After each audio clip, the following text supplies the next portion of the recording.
começou no rádio, né? Como cantor, cantando. Como é que foi isso? Eu comecei o seguinte, porque a minha mãe era professora de canto e de piano.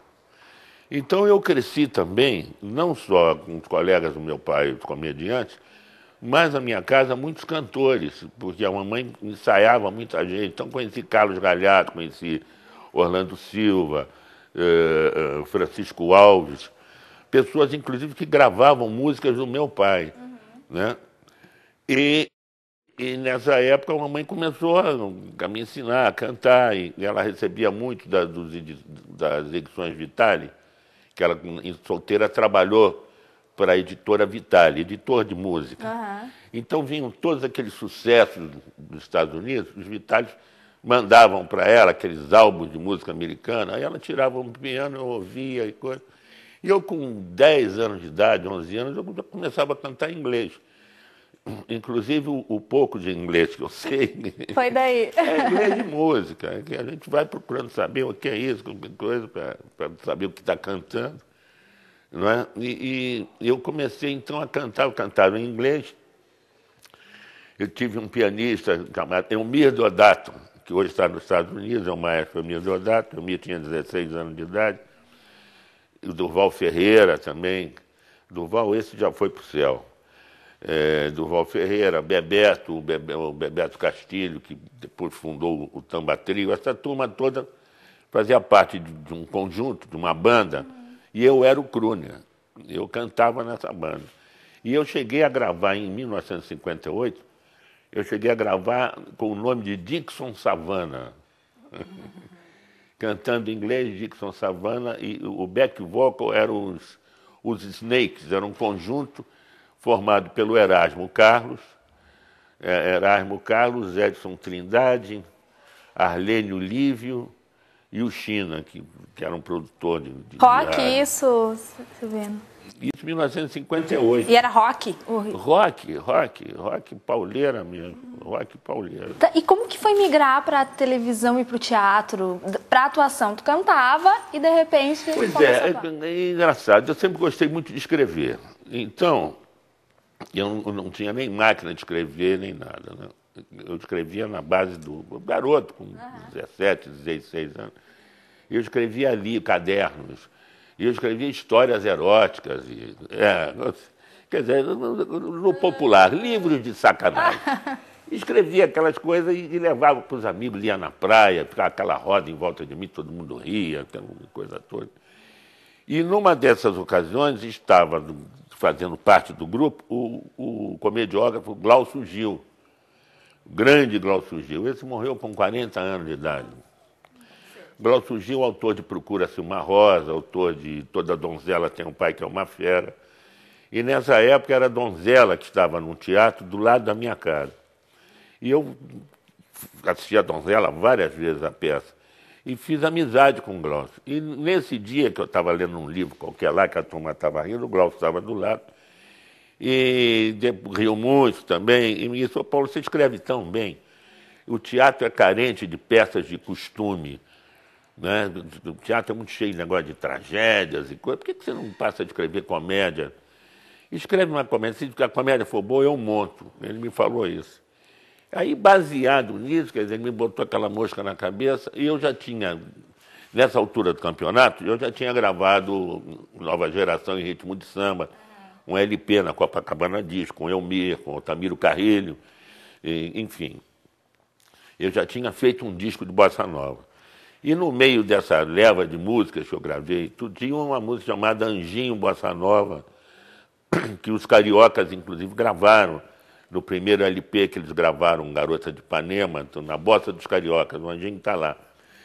E eu já tinha escrito o Anjinho Bossa Nova e coisa, e esse negócio da peça, que teatro, eu fiquei pensando, eu disse, que peça será, hein? Qual seria o assunto? Aí eu me lembrei da música e escrevi a peça, a história baseada na letra da música, da menina que vai na casa do cara, pensando que o cara é uma pessoa e é outra, enfim. O Glaucio gostou. E disse assim: Paulo, eu só não vou montar agora, porque logo depois da Donzela eu vou montar uma peça do Carlos Lacerda, que é o governador. Está me dando uma verba e tudo para montar uma tradução do Lacerda. mas depois eu vou montar a tua peça. Ele gostou da peça, achou engraçado. Eu, na minha cabeça de maluco, eu disse, não, cara, vai ver que não gostou, ele está me cozinhando, ele está dizendo que é bom para e tal, mas vou ver se é bom mesmo. Peguei uns amigos, a peça de 5 personagens, peguei os amigos e montei a peça com um elenco amador. E fiz o papel que eu tinha escrito para o Glaucio Gil fazer, eu incorporei o papel, o personagem. E aí comecei a fazer coisa. Começamos a fazer uma temporada em teatro, assim, de clube, coisa. Até que um dia eu fiz esse espetáculo no Teatro de Bolso, do Aurimar Rocha.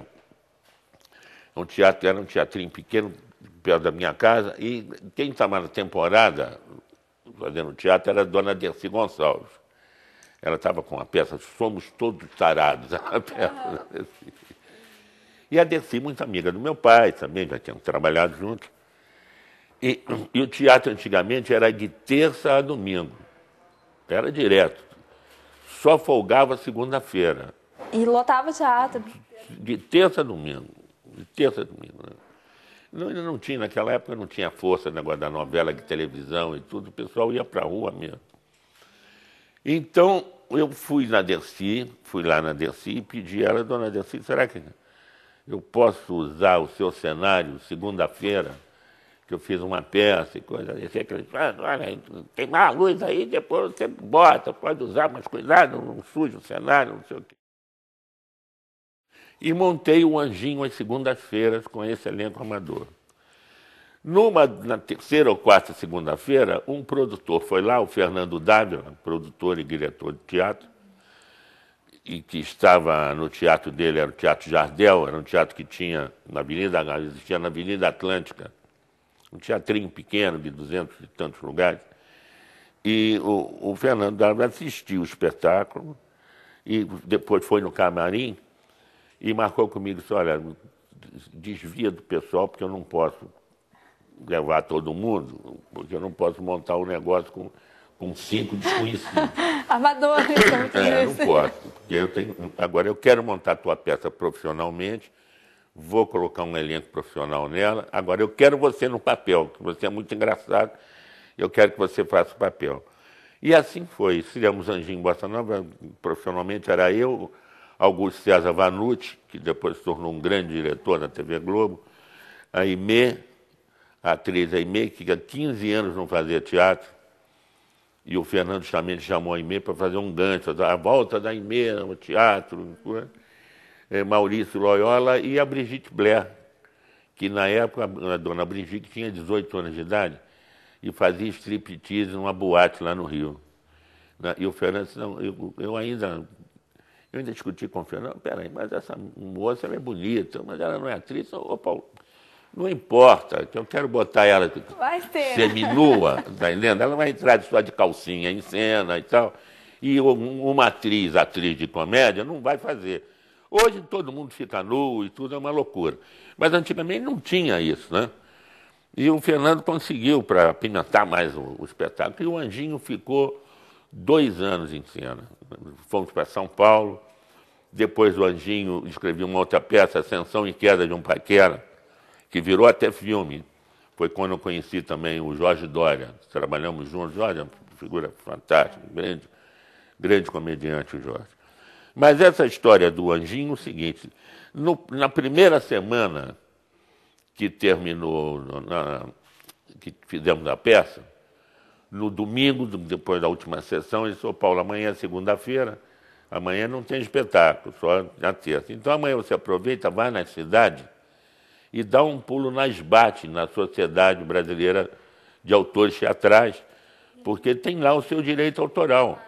Porque em toda sessão a gente recolhe 10% é da SBAT, é do autor. E tá bem, eu vou lá ver. Bom, aí eu fui ver. Nessa primeira semana tinha mais dinheiro na SBAT do que nos 5 anos que eu fiquei gravando música, gravando disco e cantando em baile. Aí não deu para parar mais, né? Não deu para parar mais. Por que eu vou largar isso? Né? É, claro. E a televisão veio depois. A televisão veio em 66. em 66, quando o Walter Clark me levou para a TV Globo. O Walter Clark e o Zé Otávio Castro Neto.